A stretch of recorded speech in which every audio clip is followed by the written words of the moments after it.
बिहार में पलायन रोकने का जो 2 स्टेप प्लान हम लोग दे रहे हैं, वो पहला कि यहाँ से पूंजी के पलायन को रोककर बुद्धि के पलायन को रोका जाएगा, और जिस दिन पूंजी और बुद्धि का पलायन रुका उस दिन श्रम का पलायन अपने आप रुक जाएगा।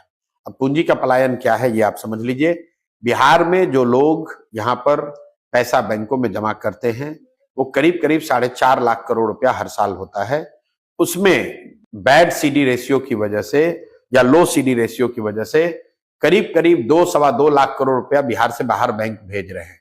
तो जन स्वराज का पहला स्टेप ये है कि इस बैंकों के जरिए होने वाले पूंजी के पलायन को अगर रोक दिया जाए तो बिहार में 2 से 2.5 लाख करोड़ रुपया एक्स्ट्रा हर साल निवेश होने लगेगा, जो कि बाहर के उद्योगपतियों का पैसा नहीं है, बिहार के लोगों का पैसा होगा।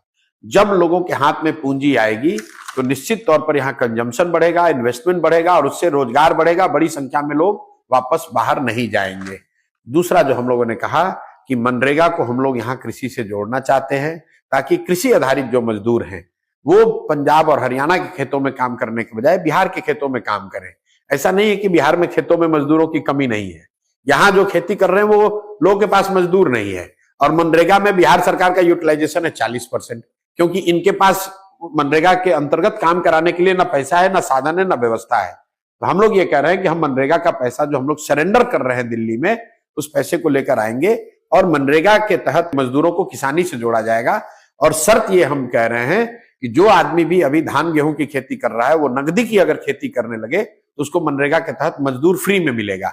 इसका बहुत बड़ा फायदा ये होगा कि जो कृषि आधारित मजदूर हैं उनको यहीं पे रोजगार मिल जाएगा, पलायन नहीं करना पड़ेगा।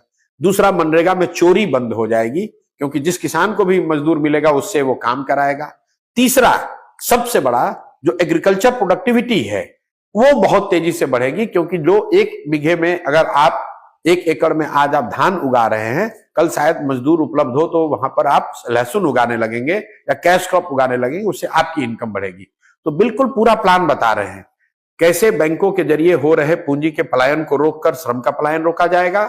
दूसरा, बता रहे हैं कि मनरेगा को कृषि से जोड़कर कृषि आधारित मजदूरों का पलायन रोका जाएगा।